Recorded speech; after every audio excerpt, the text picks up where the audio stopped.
Somewhere. If they see you from now to some few years from, they will not know you.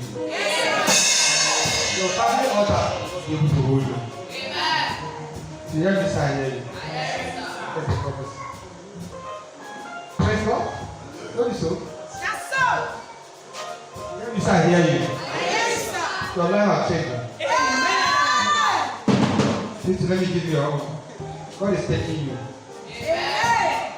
More than where you were before. Amen. In your mind now, I have suffered. Why? When am I going to make it?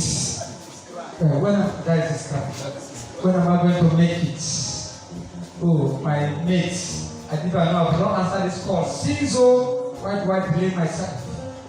Now, this age, but I hear God said He will give you strength. Amen. He will give you strength. Amen. And you shall stand. Amen. He said, keep standing on the truth.